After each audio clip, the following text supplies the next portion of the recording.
The next episode of The Commercial Break starts now.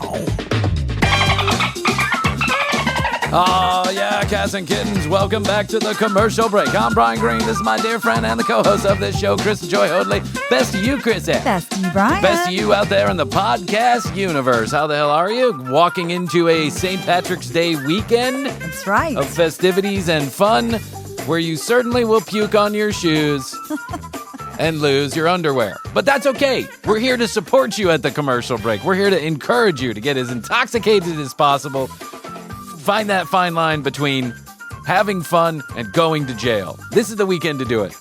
The cops will be occupied with other idiots. You can go out and be yourself. It's that kind of weekend. There's a big parade going on downtown. Yeah. Well, you know, in some places, they have actually kiboshed the St. Patrick's Day parade because it's just too unmanageable. Debauchery? Yes. What is wrong with you people? You're not supposed to besmirch the good name of the Irish people. We are not all a bunch of drunks. Just most of us. Leave it alone. And if you came from Ireland, you'd drink too. That's all I got to say. Ireland's a beautiful place, but it's up there. It's up there, and it's an island. You're on an island. You get island fever. True. You got to do something. That and is the true. Irish, I'm proud to be of Irish descent. I know you are. I'm proud to be of proud Irish of you. descent. Thank you very much. Good job. We're not the best looking people. We're not the smartest looking people. We're not even, no one ever claimed that the Irish were super intelligent human beings, but we figured out how to make things work. When there were no potatoes, we went to making whiskey and Guinness. And I think we should be proud of ourselves for that. Yeah. It's nutritional. You could live off Guinness. Mm-hmm. You could. You'd have a bad headache, but you could. I've tried. Well, Bud Light, not Guinness. Right. I never had the stomach for Guinness. Actually, I used to love a good Guinness. I know. I like a but good one Guinness. or two. Yeah, you can't go because a all Guinness the way. drunk is a different kind of drunk. And I think that's part of the reason why Guinness is kind of attractive to some people. It's because they can drink it, but you got to sip it. It's got to be something you do over the course of a couple, I don't know, at least 10 minutes. You got to give it, I could drink a Bud Light in 5, but you got to give a good Guinness 10 minutes because it's a heavy drink. That's true. It's It'll give making you a a heavy big, drunk. like, it's very popular right now amongst the kids. It's always been popular. It's always been popular, but you're right. It's been contained in its popularity. It has its moments and then it goes away. In the, I think in the early aughts, the 2000s, when I was out there hitting the bar scene, it was very popular to have a Guinness. But could you pour a Guinness correctly was the question. That's always the question. Yeah. We had, when I was a bartender, we would have our, the Guinness reps would come in once a year, and they'd teach you how to pour a Guinness. But even then, it's a little bit misleading because here in the United States, you refrigerate the Guinness. In a lot of pubs in Ireland, the Guinness is not refrigerated. Oh, it's not. It's a warm Guinness. It's a room temperature Guinness. And that's a different kind of experience. The kind where you're sure you're going to throw up at some point. You know what I'm saying? I do. And it's just that the way that liquid falls into the glass and the creamy foam on top. It's a whole thing. It's a ritual. It is a ritual. It is a ritual. And I've had a Guinness in Ireland, and it was quite the experience, I do have to say. Was it the room temperature? I think it was room temperature, but because it was so cold outside, it had a little crispness to it. It wasn't completely flat. I mean, like completely room temperature. I think just the lines were cold, and that's why it made it a little bit cold. But happy St. Patrick's Day to you, however you decide to do it.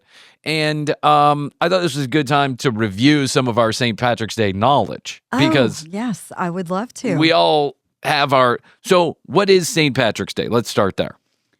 It is celebrating St. Patrick. Yeah, thank you. Are you Irish? The saint named Patrick. The saint named Patrick. But, I am not Irish. But I will tell you this. That St. Patrick's Day is not even Irish. It's not an Irish holiday. No, it's not. St. Patrick was actually British and not Irish. So you are celebrating... So St. Patrick's Day, you're celebrating essentially your rival, right? Yeah. But it all is part of the UK, though, right? Yeah, it was all kind of part of the United Kingdom. Parts of Ireland are still part of the United Kingdom, and we all know that from our history lesson from Des Bishop. Hi, Des. Happy St. Patrick's Day. Yes. Des Bishop is by the way, our most streamed episode on Spotify. Really? Isn't that amazeballs? That is interesting. Can't figure out why, but I'm not People arguing. love Des. Yeah, people love Des. We love Des. We do love Des. And this last episode was very politically charged. We talked about He's American politics and Irish politics. And He's and our all this other Irish stuff. correspondent. He is our Irish correspondent. Anyway, happy St. Patrick's Day, Des. This is it is the holiday of St. Patrick. Yeah. But for years, What did he do? Up until he supposedly drove the snakes out of Ireland. Oh, that's right. But of Okay. course, Ireland is a island Yes. where there are no snakes. Snakes don't live in Ireland. No snakes in Ireland. No snakes are native That to is Ireland. a fun fact for me. I That did is not a know fun that. fact. So a lot of people believe that I guess this is just a way of saying he drove the religious zealots, the Protestants, out of Ireland. But in fact, he did not. There were lots of people who were Protestant who still live in Ireland. But some people believe that that's why they say that he drove the snakes out of Ireland. Snakes being Protestant. Snakes being Protestants. Okay. That's right. And I don't believe that. I'm just telling you what some people believe. The reason why we say he drove the snakes out of Ireland is just another word that's being used for Protestants. Again, that's not my belief. I'm just sharing that with you. I want to make sure that some people we don't say. get any Protestants up our ass right now. Because, I like the Protestants. They're good. Yeah, so it's probably just an allegory for either driving the snakes out or converting pagans or whatever it was. Anyway, so a fun fact about St. Patrick, he was kidnapped by pirates as a teenager. Why has this not been made into a movie? I don't know, but this sounds like perfect fodder for a television show or a movie. Yeah. St. Patrick, Pirates of the Caribbean, St. Patrick's version. Yeah, at least a limited series. Yeah, why don't we get Johnny Depp on that? I know. Yeah, what other Irish people could we get to play? Who's there some famous Irish actors and actresses? Mm-hmm. No, I'm saying who are? Oh. mm-hmm. I'm trying to look and see in my notes if I put any names. Liam Neeson. Tom Cruise is Irish, in case you were wondering. Really? Yes. Yeah, he's Irish. So Colin Farrell is Irish. Yes. Yeah. Colin Farrell would be good in anything. I think. He would. Yeah, we so can get him on the pirate. Yes, so. that's what but he's not a teenager anymore. But we can find a teen. Yeah. What is that? Timothy Chalamet? Yes. I know he's not Irish, but couldn't we get him? He convince can do him? anything. Yeah, Dye his hair red. That's right. He could be a 3-year-old or a 30-year-old. It just depends on whether or not he has a mustache. Speaking of Timothy Chalamet, That's true. we were having a debate with our friend Rachel last night about a musician that played at the Grammys. I can't remember his name, Dungaree or Dungus or whatever his Okay. name is. The guy that came out in the 70s bell bottoms as tight as they could be to sing that. I'll get the name. Okay. Let me do my homework as a noted national podcaster here. Give me 1 second. He is, what was his name? Benson Boone. Oh, Benson Boone. Benson Yeah. Boone. Beautiful Things is what he sang at the Grammys. That's Anyway, very popular. so Benson Boone, he's going the route of Timothy Chalamet by wearing these outrageous outfits and having this weird stash. Yeah. I gotta say, the young kids with just the mustache, not my favorite thing in the world. It's a thing, though. It's a thing, but it makes them look like young kids with mustaches. Mustaches are for old men in the 70s, not in their 70s, back in the 70s or 80s. Or if you live in Chicago or Green Bay, Wisconsin, or something like that, where you got to protect your upper lip from the cold weather, then I can understand. It's allowed. Yeah, it's allowed. But Timothy Chalamet, one of the best looking human beings on earth, one of the most famous human beings on earth, that stash ain't doing him any good. It makes him look like Pedro from Napoleon Dynamite. It does. I'm sorry. I didn't even think about that. I loved him. I love Timothy. I think he's a great actor. he But is. that stash, that's cheese-tastic, man. You got to let that shit go. People, I know we were discussing it I was discussing it with a friend of mine, and her son has one, and she's like, I hate Oh it. God, it's disgusting. But I was like, you got to go with it. It's the trend. It's the Well, thing. listen, you don't have to go. Buck the trend, kids. Buck the trend. Go full goatee. Go Abe Lincoln. Go Flavor Saver. Do something. Be Eddie Vedder. Have a little weird Flavor Saver on the bottom. Beards are still in. Beards are always being, I think. I think that as long as it's managed correctly, and this is like, I think people think of Irish people, and there's, stereotypes just like everything else in the world. They think of guys or girls with red hair, Yes. freckles, blue eyes, but that is a genetic trait. That is not an Irish trait. So there may be a gene pool that's more susceptible to red hair as an Irish person. And I don't know what all the I'm not a geneticist, but you go over to Ireland, and of course you see people with red hair and freckles, or light skin and freckles and stuff like that. That is part of the gene pool of Ireland, but that's not the majority of people, right? The majority of people are like a good representation of everybody else in the world. And the one thing that I noticed when I went to Dublin, which was years ago, is that most of the men there are clean shaven. Really? There's not a ton of facial hair running, at least when I was there, running around Dublin. Now, that could be a trend. That could be I don't know why. Who knows? Who fucking knows? But some of these guys here in the United States, they are outlandish with these beards. It's like a political statement. Do you know what I'm saying? Yeah. It's like they're wearing the beard to let you know how they feel about the rest of the world. And it feels a little strange to me. And I am not a huge fan of unkempt beards, like the wild beards that some of these dudes wear. Like Grizzly Adams type. Yeah.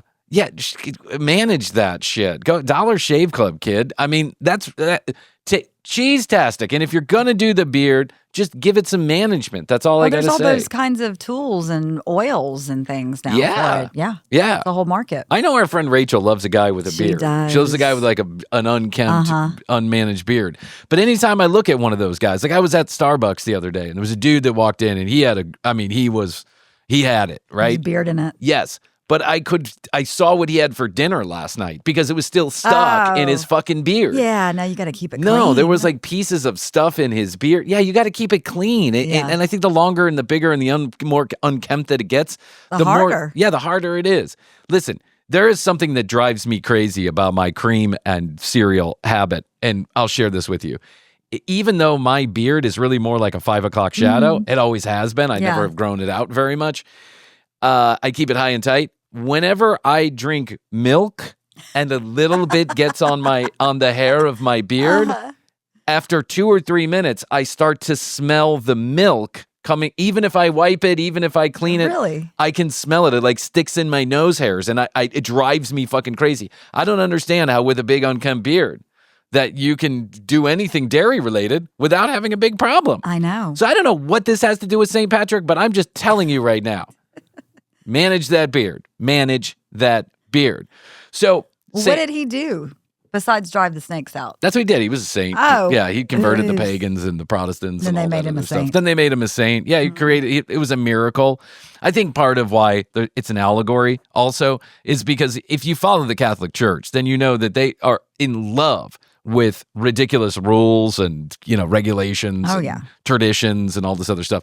They are a bunch of old codges that are just holding on to these silly traditions that may feel important, but probably aren't. One of the ways that you become a saint, you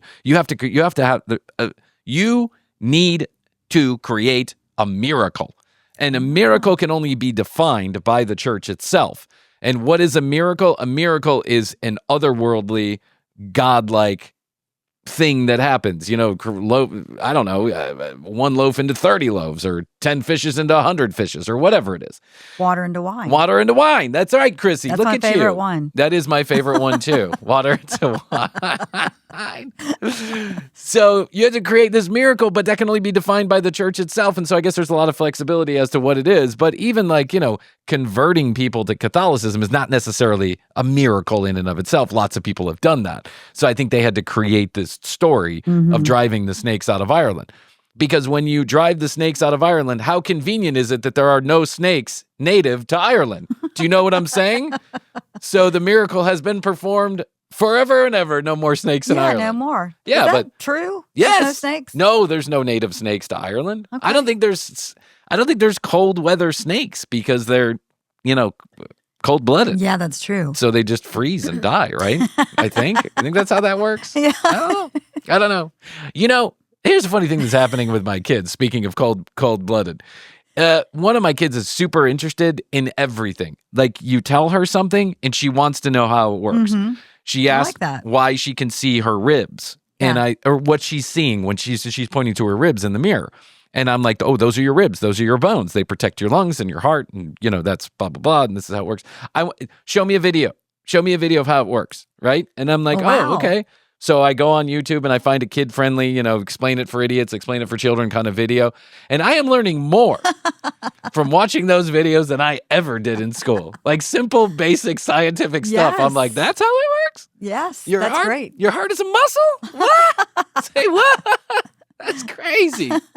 What do those bones do? That's amazeballs. You have a bone there? Wow. I'm just as excited as she is about figuring all this stuff out. That's cute. Again, we're Irish, so we have an uphill climb here, but we're working on it.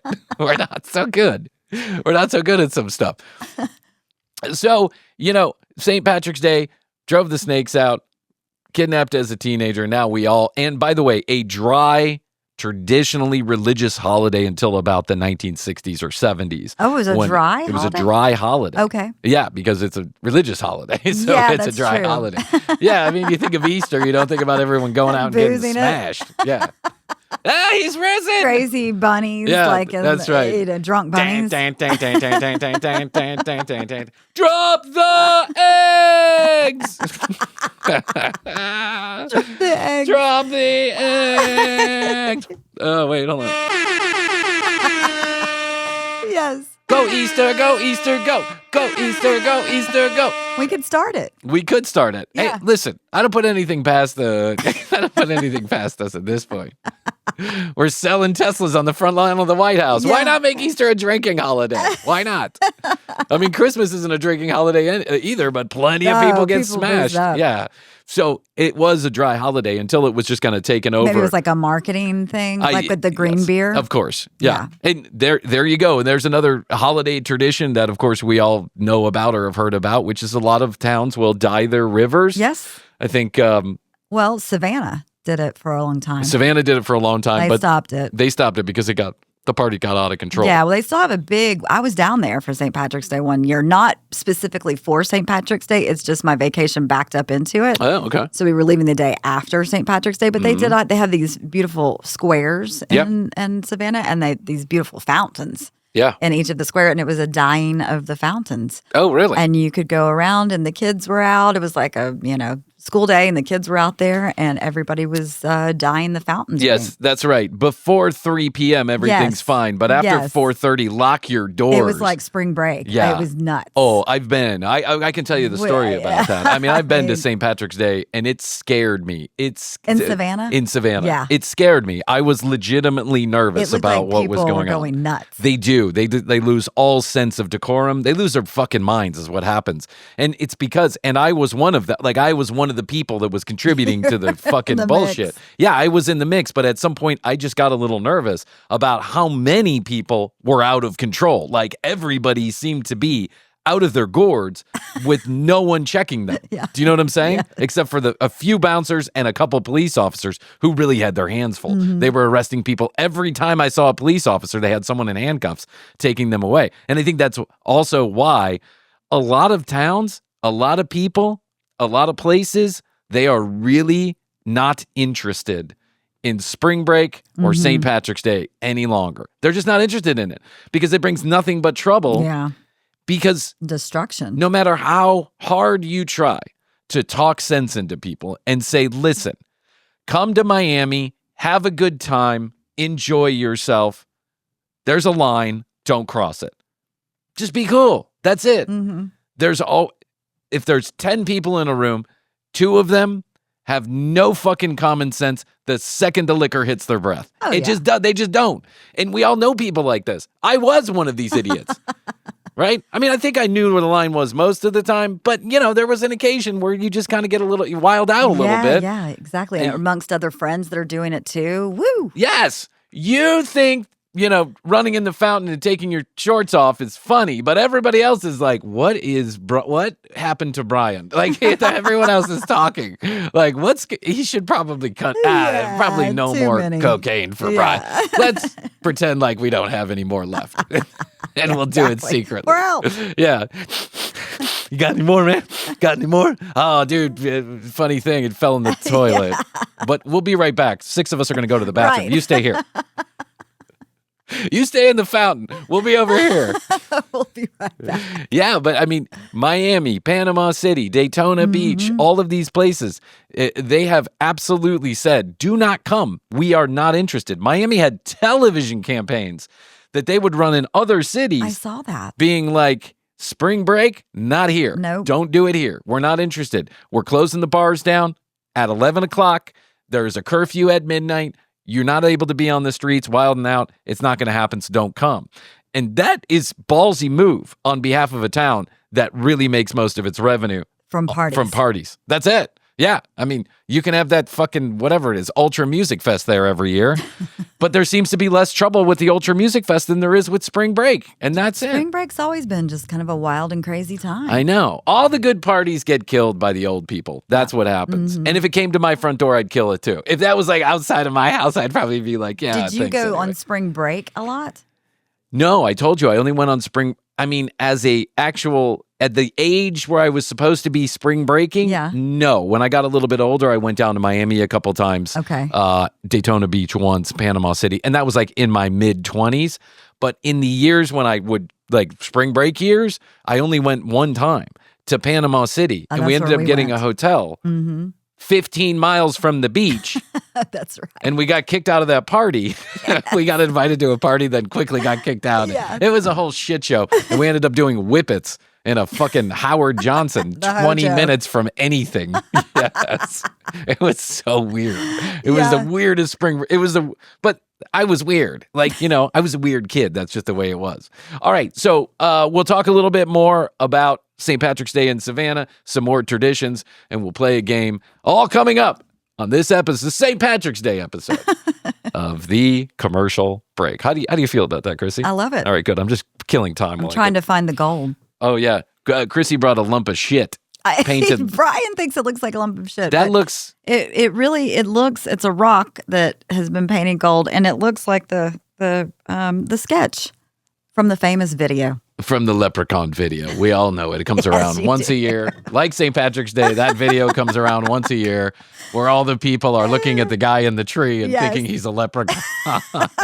It is pretty funny. Did we find out that was a sketch? I think we found out that was a sketch. No, I think it was real. You think people actually thought there was a leprechaun in the tree? Oh, they were looking.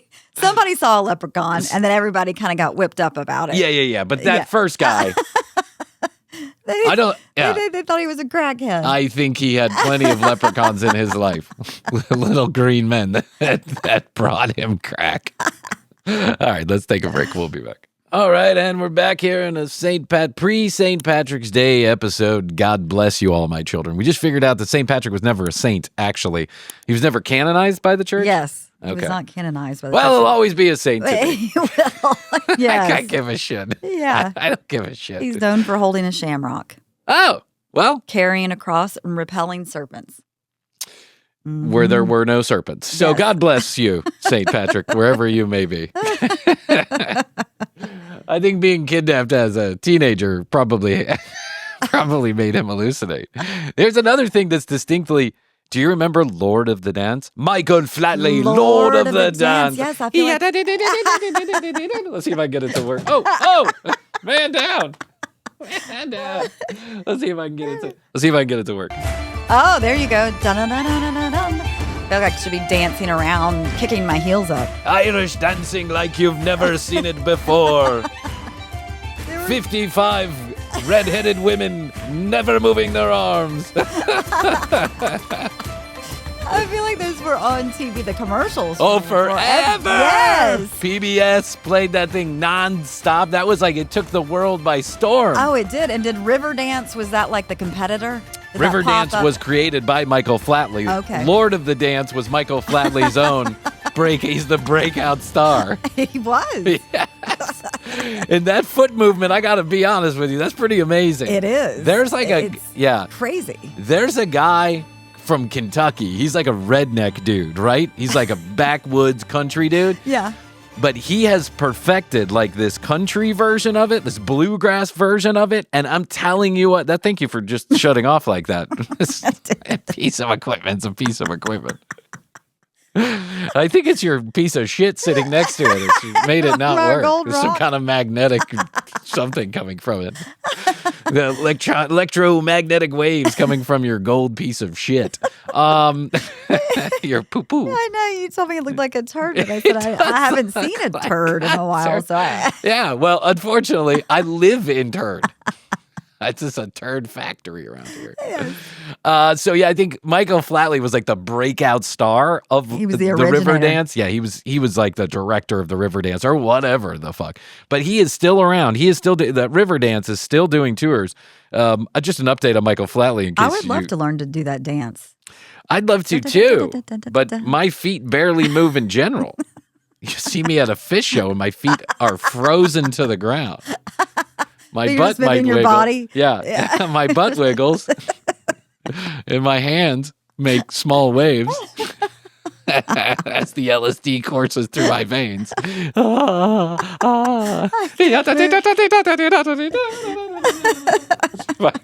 To play on this one. There we go. There. Do they wear tap shoes Live too? Nation presents Trey Anastasio and Michael Flatley in Lord of Acid. Special dancing guest star Bryan Green. They put me in boots that are like tied to the floor, and I'm like, Michael's moving his feet and Bryan's moving his arms.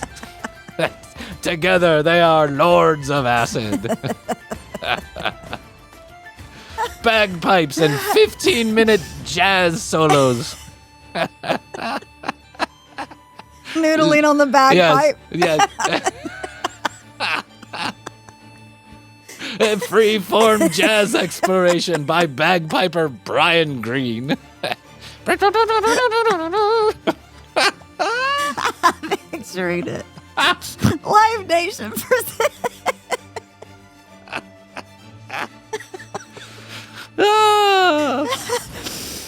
You've heard of River Dance. Now experience Ayahuasca Dance with Bryan Green, Trey Anastasio, and Michael Flatley. One night only. That's all the doctors will allow. You've seen the rest. Now see the best. Yeah, you've seen the rest. Now see the chest of Bryan wired to a heart monitor. Will he or won't he survive the night? It's a life or death electrifying experience from the same people who bought you fake St. Patrick. Watch Bryan drive the imaginary snakes out of the stadium. I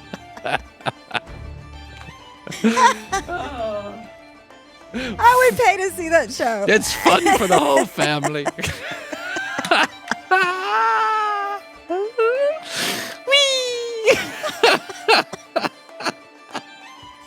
I can see it now. I can. With your heart monitor? I know, with my heart monitor. Pipes. Yeah, on the screen, like a live heart monitor. Like, it's showing you what's going on with my heart. It's like the line. Watch Bryan's heart explode. Oh my God. Oh. So the question is, Trey, are you up for it? You've said no once. Say no again? I'll get Jeff to book it at Memphis. Jeff books me at Memphis to do Lord of the Acid. I am down 100%. Fill my cup up with whatever and just send me out there with the heart monitor. Bootsy Collins and Schools from Widespread Panic. Yes. Maybe you could do a flute. You've heard of Tool in the Sand? Watch this Tool in the Sand. The Dominican Republic. Oh, that should have been called tools in the sand. Yeah.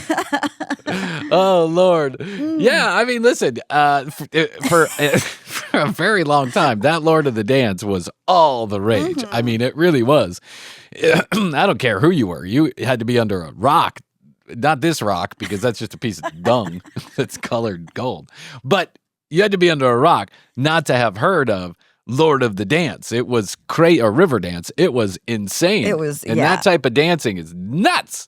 The way they're fliggity-flogging their legs around and bouncing up and down, but their arms never move, and that's the crazy part to me. This, yeah, right? they just fold their arms like that. That's the Irish way of dancing. It's the Irish sports bra. They call that the Irish sports bra. You just hold your boobs and hope they don't show too much. The Irish sports bra. Yeah, because, that's another, a genetic trait, I guess, of the Irish and the English is that the boobs are big over there. Okay. Yeah. I mean, I noticed. I don't know if anybody else noticed, but I noticed.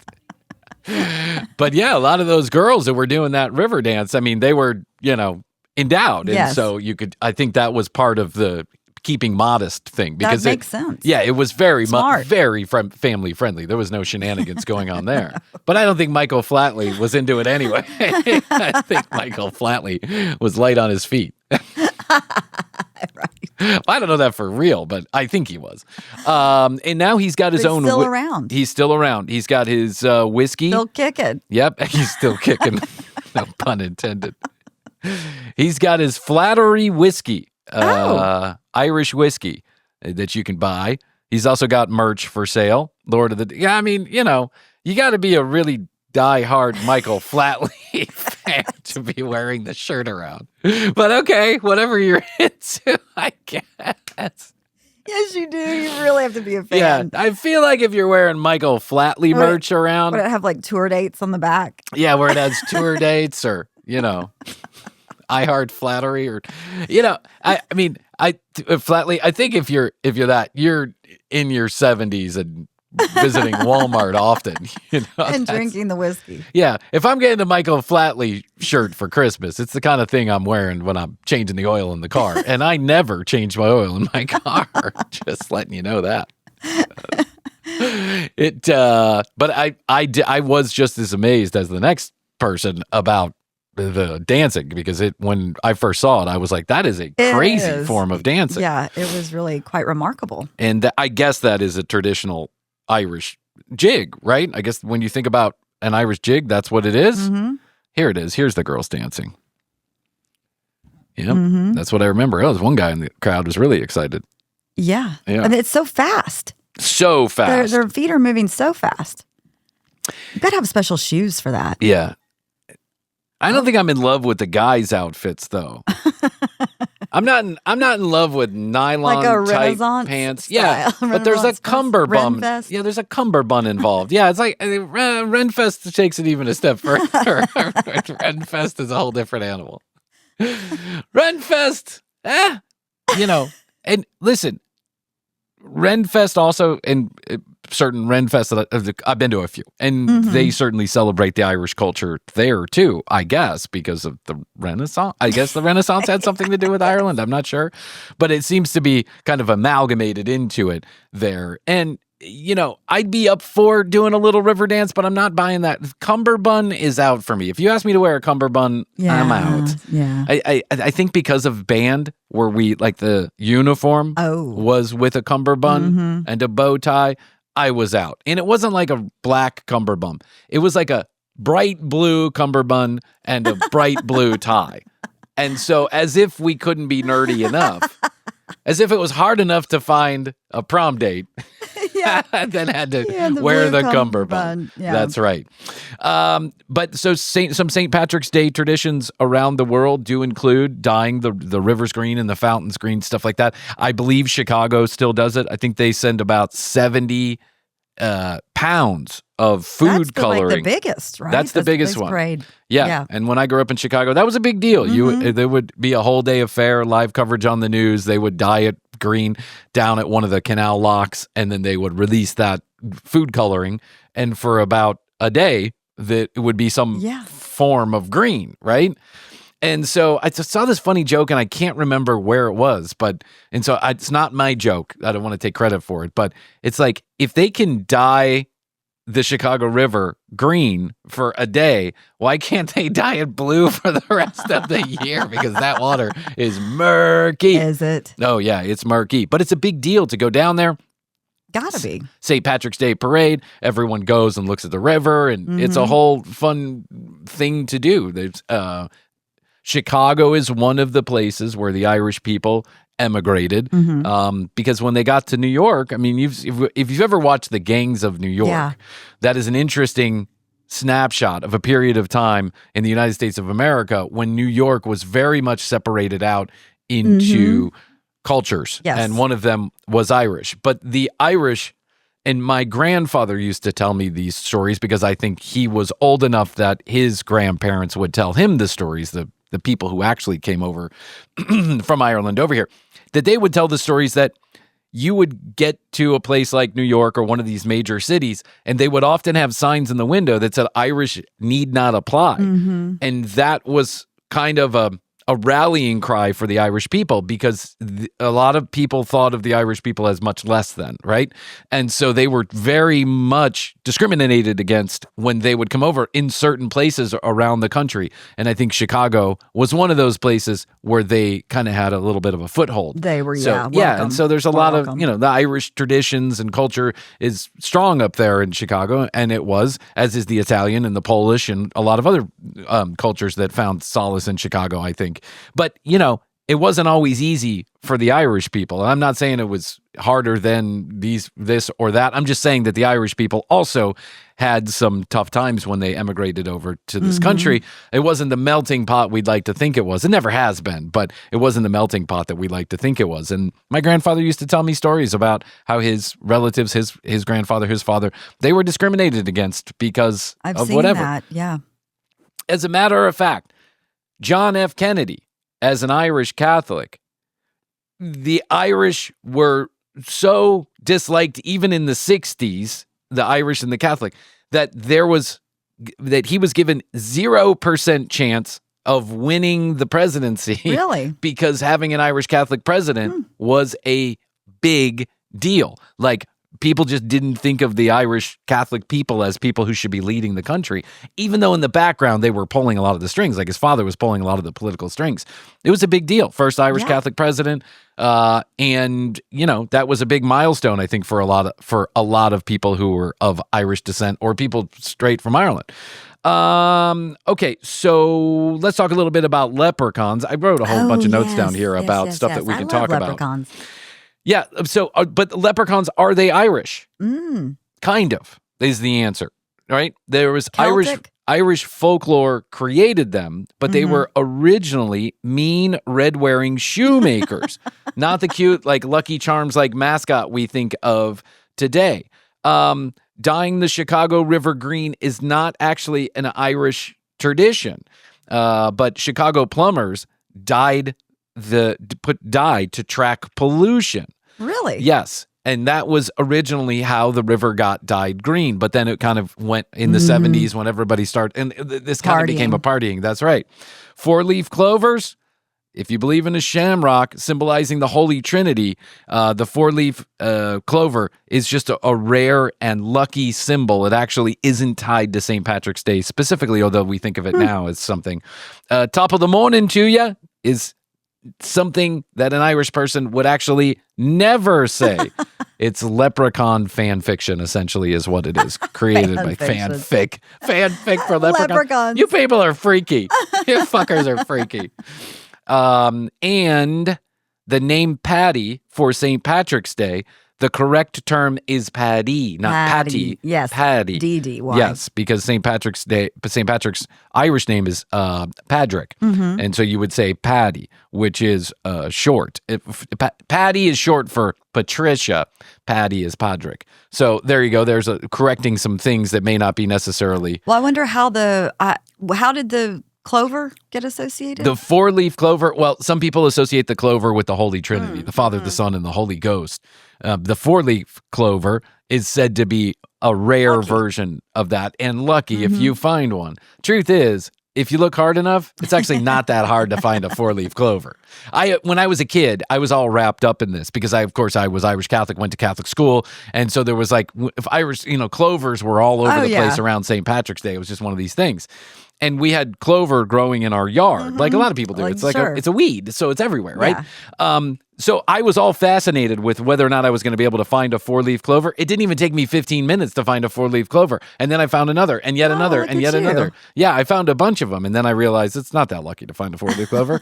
It's just whether or not you're willing to look for one. Because it's a weed, and so you don't look for it. I had a guy bring me a 4-leaf clover on a date one time. That's a cute little thing. I know, it's different. Yeah. Here's to me getting lucky.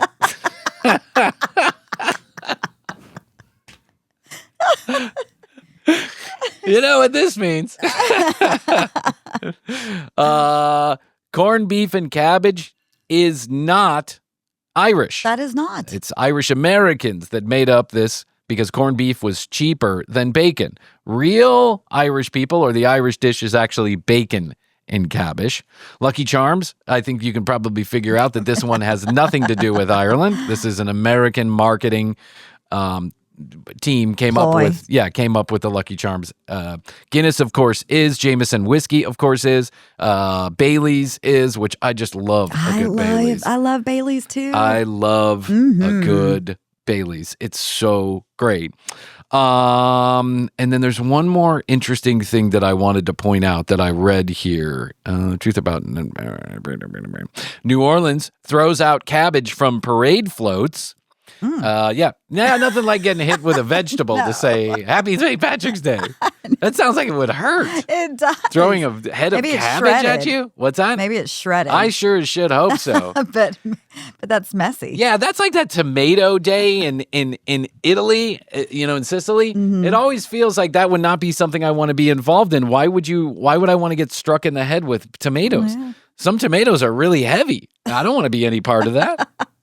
It's like that running of the bulls. Yeah. Okay, so I'm going to name some things. You tell me whether or not it's Irish. Okay? I'll try.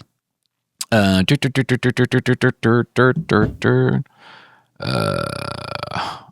on one second. Okay, here we go. I'll start with people. The Rock, Dwayne Johnson. Irish or not Irish? Well, I want to say no, but because he's randomly on this list, let's go with yes. He is, surprisingly. His dad has Irish ancestry. Imagine him in a leprechaun hat. Like a tiny little one. Yeah. Dink. Yeah, like the little tiny ones. I have one of those somewhere. You do? Yeah, How do you keep it on your head? It's a hair clip that my daughter has, and I tried to put it on my head, but it didn't work. I know, but it wouldn't. I don't have any hair to put it on. I could staple it to my head, I guess, or staple it to my head. Was that Harrison Ford who used to staple the Indiana Jones hat to his head? He did? For stunts? Yes, really? He did. There's film footage. Real staple? Yeah, there's film footage of it. Google it. Real staples, like a staple gun. He would staple it to his head so that it would stay there while he was doing it. I gotta imagine there's a doctor on set giving Harrison some pain medication or something, because how do you staple stuff to your head and not feel it unless he's drinking Bailey's and whiskey? Mariah Carey, Irish or nay? I'll go with yes. Irish. That's right. Her mother's side is Irish. John F. Kennedy, we already know, is Irish. Beyonce? Irish? I'll go yes. She's not. No. So there you go. Okay. But she did a record called Irreplaceable with an Irish-sounding accent in a viral video. I have no idea what that's all about. Robert De Niro, Irish or nay? Robert De Niro. No.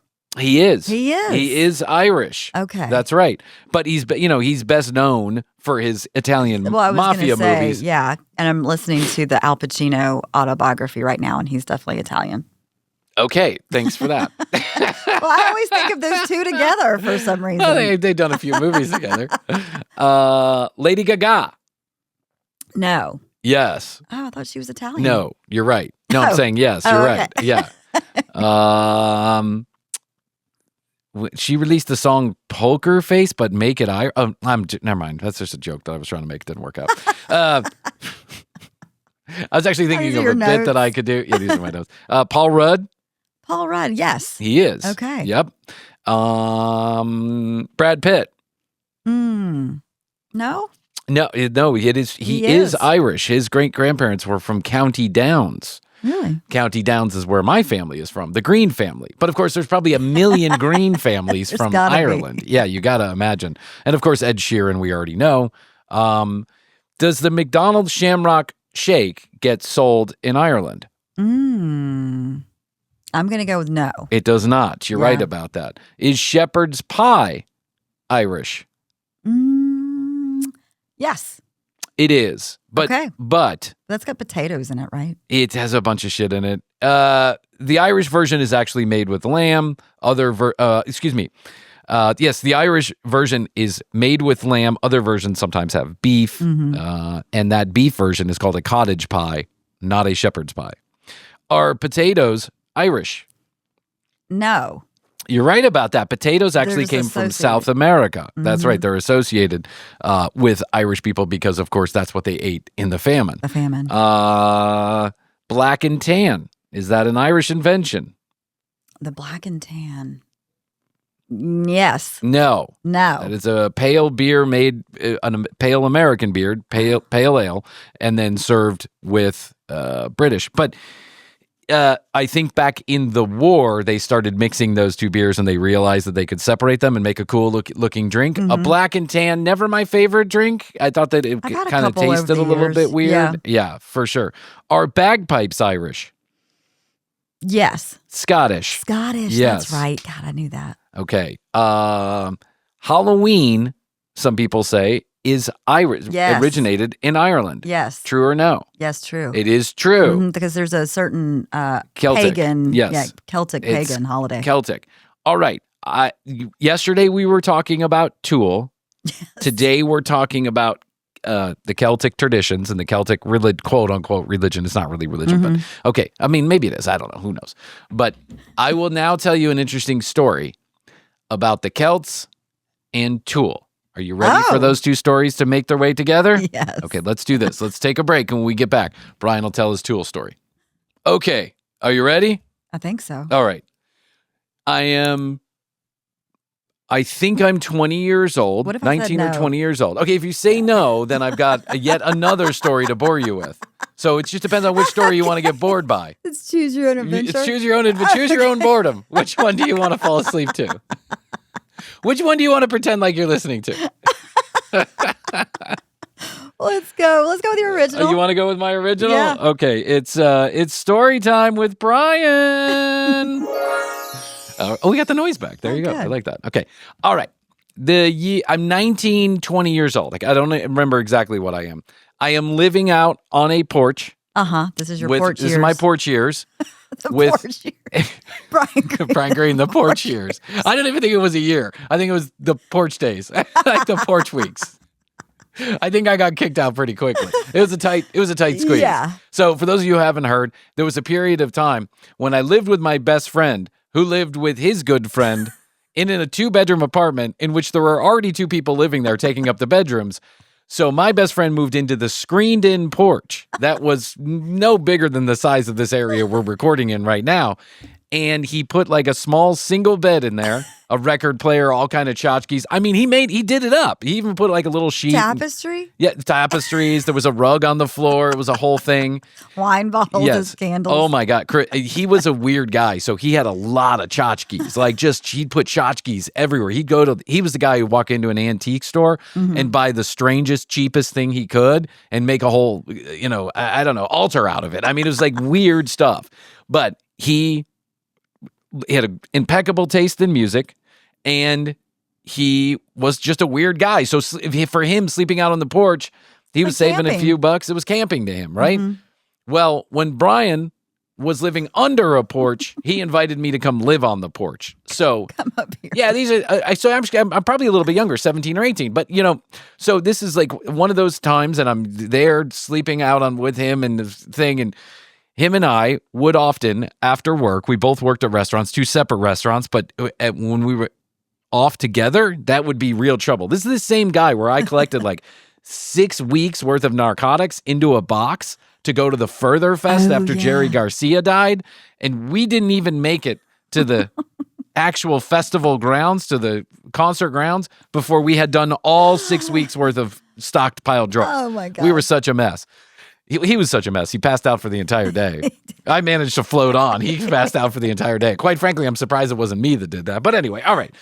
So we have a night off, and we decide we're going to get a bag of blow, and we're going to go back to the house.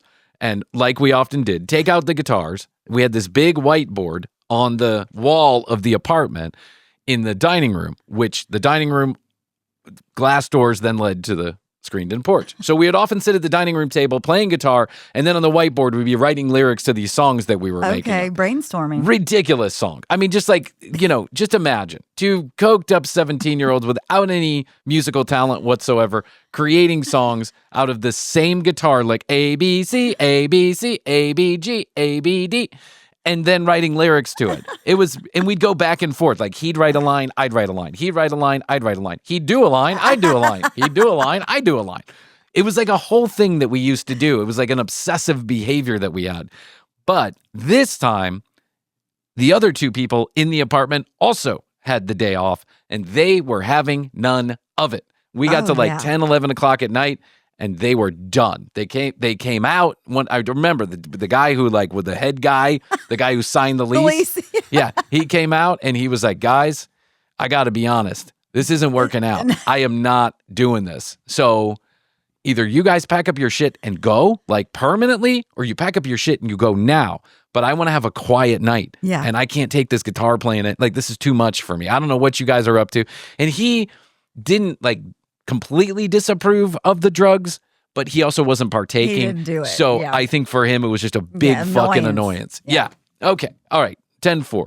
Well, being the good roommates that we were, we understood the mission, and we were like, okay, we're really on thin ice here. Already anxious because of all the drugs coursing through our system. Already paranoid that we're going to get kicked out of this place. We decide to pack up and go. We put a guitar in the back of this old Ford Taurus that my friend had. And we, the Ford Taurus. I know. Yeah. The old Ford Taurus with the dancing Hawaiian girl. Oh, on the dash? Yes, and the pine-scented, the pine-scented thing, the mirror. Tree? Oh, my God. If I smell that again in my life, I pass. I hate that fucking smell. Yeah, it's a bad one. But it was overwhelming in his car, in my friend Eduardo's car, because he had 4 of them in there. Not 1, but 4 of them. Oh, my God. It was obnoxious. But anyway, that was just his OCD manifesting itself, I think. So we decide we are going to go to a very famous apartment complex here in Atlanta that sits on the river. Yes. This is the same apartment complex that is in Catch Me If You Can, the movie. The pilots live there. The pilots live there. It was a big swingers community, a big party community for a long time. Now it's just an apartment complex, but you can still get to these beautiful, like, there's these areas that sit right on the river, big green areas that sit right on the river, have picnic tables, almost like stadium seating that you can sit on overlooking the river. And we knew somebody that lived in this apartment complex, but they weren't home. We couldn't get a hold of them. But why not go to the park our cars in front of their house and then go sit on the river, and at least we're far enough away from the apartments and other drama that we could play our guitars quietly and just sit there for the rest of the night drinking beer and doing cocaine. You know, what normal teenagers are doing. Unbelievable, Bryan. Up to no good. Okay, so we're there. We're hanging out. We're on this... Riffing. We're riffing. We're on this picnic table. The merry-go-round goes round and round, round, go, and round and round, round. The most ridiculous lyrics you ever heard of in your entire life. 33P reboot. And we notice that there are a couple of people at the picnic table in the next section down, probably like half a football field. Yep. So we kind of tone it down a little bit, right? Now we're getting a little paranoid that we're going to get busted because we're over here doing drugs and drinking and playing guitar. We don't live here and our friends aren't home and whatever. And about 15 minutes after we had noticed and kind of toned it down, a girl came over from that table and she asked if we had an extra cigarette. And I was like, I'm fumbling around all fucking twisted up and I'm like, chewing my face off. And I give her a cigarette, and she says, if you guys want to come hang out with us, you can bring your guitar. I'm over there with some musicians, too. And we were like, okay. I was not about it because I just wanted to stay in my little hole. Right. I didn't want to move. My butt was planted on the seat because the panic attack that the drug is putting me into makes my body unable to move.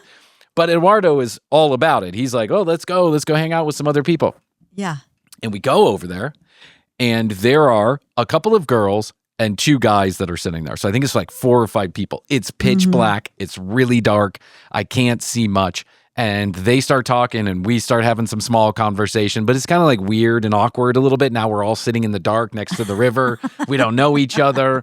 I have a guitar in my hand. It's a weird scenario. Dave's got an 8-ball burning a hole in the pocket. Like, all I want to do is go back to that picnic table so we can get more high. But the conversation is going on, and I'm kind of in my own head. I'm not really following the conversation. I remember until this girl says, well, this guy's in a band, and Eduardo goes, oh yeah, what band are you in? Like, is it, local band? What kind of shit do you play? And he responds, it's kind of rock. It's kind of rock. And he says, oh yeah, what band is that? And he says, yeah, I don't know. You probably never heard it. He's like trying not to answer the question. But the girl goes, you may not have heard of them, but they're pretty famous. The name is Tool. And I was like, what? I popped up right away. I go, Tool? You were in Tool? And he goes, well, I don't want to say, and she's like, he's being humble, but he's the drummer from Tool. And I'm like, you're the drummer from Tool? And he's like, yeah, I play drums with Tool. And I don't know if this is real or not real in this moment, right? In this moment, but I am so young and so naive that I instantaneously I fall for it. I'm convinced now we're sitting next to the drummer from Tool. I am high as a fucking kite. I am driving snakes out of my own head. And I'm like, holy shit. And all I could think to ask him, because I am high, I am discombobulated, and I don't know shit from Shinola. The only thing that Bryan thinks to ask him is, what do you think about the Celtic religion?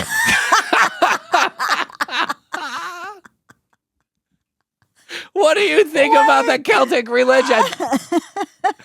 I want to have a conversation about the Celtic religion. Why did that pop into your head? Because I knew enough about Tool and the symbology that they use and the tattoos that some of them have to know that they believe in the Druids and the Celts and all this other stuff. Like, there's a lot of themology that goes on throughout their music about these things. Yeah. Right? And here I am, 17, 18 years old, fucking brain fried. It's like 2 o'clock in the morning in the dark, sitting next to a bunch of strangers. One just claimed to be, Dana Carvey or whatever, Carey or whatever his name is, the drummer from Tool. And all I could think to ask is not how's Maynard? When's your next album coming out? I love you guys. Cool. Nice to meet you. That could have been another one that I said. What do you think I like about your the music. Celtic? Yeah. What do you think about the Celtic religion? What do you think about the Celtic religion?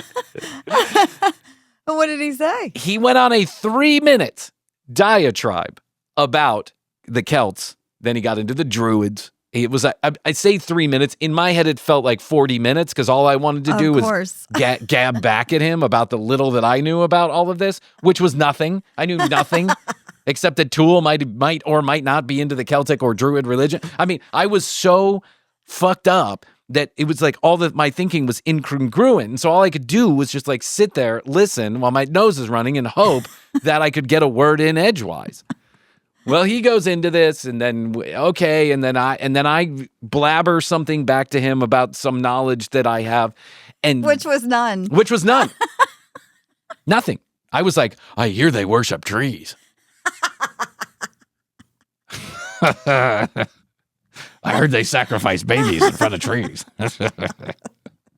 I hear that Mother Earth is God. Oh my God. I was thinking about getting a tattoo one time of the Celtic religion. Oh yeah, those Celtic circle things. So I say a few things about that, and then I say, I was in a band too. Krissy, this almost dead stopped the entire conversation. Because once I mentioned that I was a musician too, he says, oh, yeah, great. like dismissing it completely. And then he says, well, it's been nice meeting you guys. I think we gotta go. And they left. And to this day, in my head, I don't know if this is real or not real. I have no idea. I know what he looks like. I didn't back then because back then was a different time. You didn't have images of every single human being that ever lived at your fingertips disposal. You had to work in order to find out what someone looked like. Well, I wonder, like, did you find out if they were like playing? They were in town. That was the other thing, is that I think that Eduardo went and did a little scouting, and I don't think they were touring at the time. They may have been in town recording an album. Who knows, right? Could have been a million things. Maybe he was dating this girl. Maybe there was some connection there. Sisters, brothers. I have no idea. I really don't. But in my mind, for years, I met the drummer from Tool one night, in a dark corner in front of the river, right? In my mind, I did. But as I got older, I started to wonder if in the age of no internet, did I just get hoodwinked by somebody who's claiming to have been the drummer from Tool, but because it was so dark, and because I did not know what he looked like at the time, could I have just been imagining things, essentially? Still to this day, when I talk to my friend, it's been a while, but when we review that evening, neither of us can really remember enough of what these people look like because of how dark it was, you got to imagine, there's no city lights, there's no street lights, there's no nothing. There's just a river and a huge green space with big trees. So even if there was a moon out, it could have been covered. Yeah. We just didn't see, it's hard to go back to that moment in time and not see the person that we know now to be the drummer, but who fucking really knows if that's the drummer? I say go with it. But I do know that they do believe in stuff that's Celtic. That still holds true. That's what I do know. That's for sure. I'm glad you brought it up. Thank you. To him. What do you think about the Celtic religion? What do you think about the Celtic religion? What a dumb thing to say, Bryan. If you had some moments back, you would go back and do things differently. That's one of those moments I would go back and do differently. I'd be like, oh, really? So why are you here in Atlanta? Yeah. What are you guys doing? What's the next thing? There are so many questions that there's so many things I could have said. Oh, I'm a fan. I like your first album. Because I think at that time, they only had one album that was maybe two that were available. And I would have shared that, I'm a fan. I'm not a diehard fan, but I'm a fan of the music. But I just blurted out the first thing that came to mind. I think the only thing that you can do now is go down to the beach, Tool Beach show. Tool in the sand. Find the drummer. That's it. And, talk to him. That's it. Get a redo. I want a redo. Hey, Tool drummer, if you're listening, which you're not, but if you're listening, do you remember that night? He probably does. But let me tell you about the time in Atlanta when I decided never to go back to Atlanta. Right. I met this moron who asked me about the Celtic religion. I thought I was being... Well, he had some things to say about it. Yeah, he did. He went on a little diatribe, right? And so that lends a little bit of credibility to maybe he was the drummer for Tool. Maybe you were maybe in your head too quickly, you thought you were going deeper. You didn't want to be like, I'm a fan, I love you, yada, yada. You wanted to connect. I think that's what it was. I think. I'd like to think that I was asking a question that other people won't ask because it's not the first thing on their mind when they meet a famous person. But really, I think I was just so fucking high that I couldn't think of anything else to ask.